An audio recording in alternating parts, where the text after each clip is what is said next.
A Knight of the Seven Kingdoms just premiered. Same universe, same author, same studio. But something feels different. There are no dragons saving the world. There's no grand prophecy about a chosen one. There are no soaring speeches about destiny. It's just a knight and his squire trying not to starve. And somehow, it feels more real, more grounded than almost anything the fantasy genre has given us in years. This brings up a pretty dangerous question. What if modern fantasy didn't actually get worse? What if it just forgot how to be human? Modern fantasy has a problem. In fact, it has three big problems. First, there's the issue of scale inflation. It seems like every new story has to be about saving the world, or even reality itself. Every villain is a cosmic threat.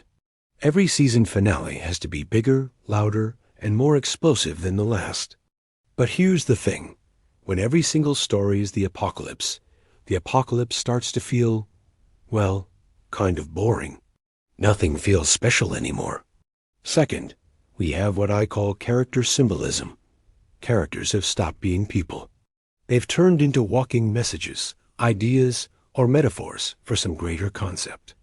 They don't make small, relatable mistakes anymore. They make grand, symbolic statements. And the trouble with statements is, they don't bleed. You can't connect with an idea the same way you can connect with a person. Third, we're all suffering from epic fatigue. Every single scene tries to be iconic. Every line of dialogue is crafted to be a memorable quote. Every single moment is begging for your awe. And when everything is constantly screaming epic right in your face, your brain just naturally starts to tune it out. It becomes noise. Modern fantasy didn't lose its budget. It lost its sense of intimacy. Game of Thrones understood this perfectly in its early seasons. Ned Stark, just walking into a room in King's Landing, felt more tense and dangerous than any CGI dragon battle we've seen since. That's because real stakes, real weight, don't come from the size of the spectacle. They come from caring about the people involved. Modern fantasy isn't failing because it lacks talent or resources. It's failing because it's afraid of being quiet. It's afraid of the small moments. And this is where A Knight of the Seven Kingdoms does something truly radical. It goes small. So, who are Dunk and Egg?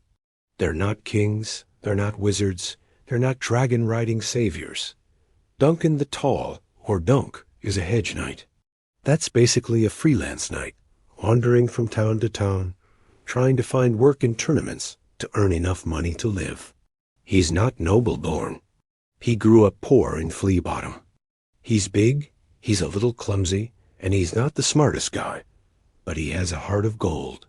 He lives by a simple, almost naive code of honor that constantly gets him into trouble.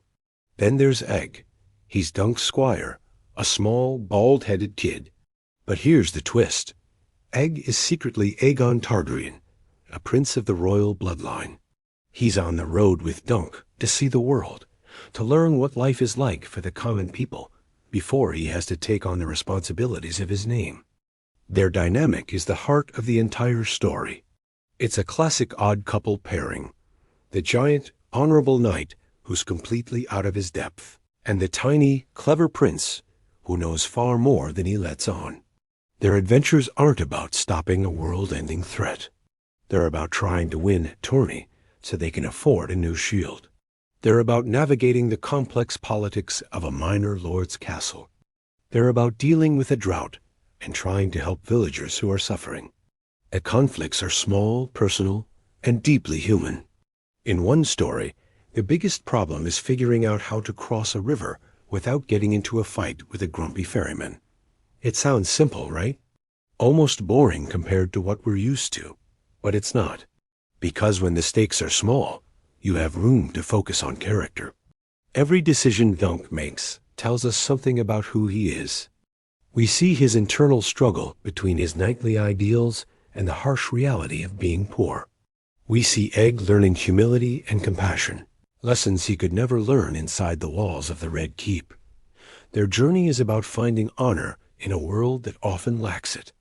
It's about friendship, loyalty, and trying to do the right thing, even when it's the hardest thing to do.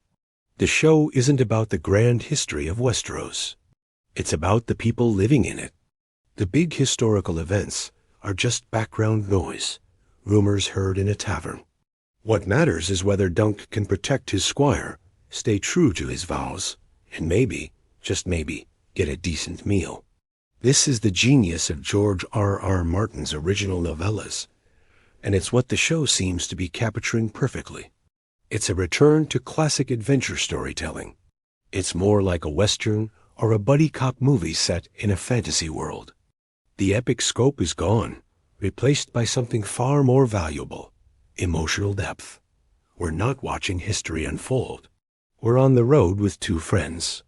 So, how does this fix the problems of modern fantasy? First, it completely sidesteps scale inflation. By focusing on personal stakes, the story makes every small victory feel monumental.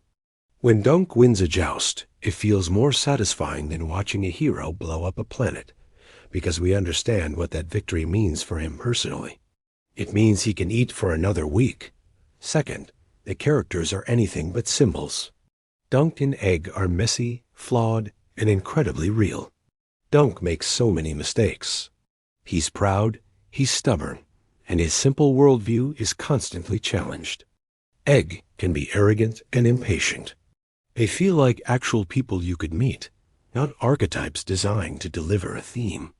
We connect with them because we see ourselves in their struggles.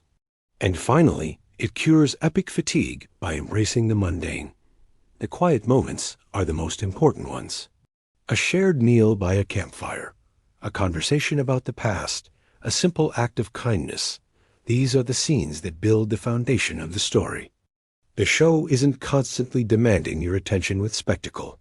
It earns it, quietly, by making you care about its characters. It lets the story breathe. A Knight of the Seven Kingdoms is a reminder of what fantasy can be at its best. It proves that you don't need a billion-dollar budget or a world-ending plot to tell a compelling story. All you need is a couple of characters you can root for, a conflict that matters to them, and the courage to tell a story that is, at its core, simply human. This isn't just a prequel to Game of Thrones. It's a lesson that modern fantasy desperately needs to relearn. It's a reminder that the biggest stories are often the smallest ones. It's a breath of fresh air, a return to form, and hopefully a sign of what's to come. This is the kind of fantasy I've been missing, and I have a feeling I'm not the only one. Thanks so much for watching.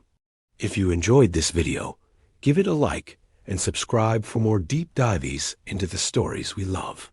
Let me know in the comments what you think about modern fantasy, and if you're re-excited for A Knight of the Seven Kingdoms. See you next time.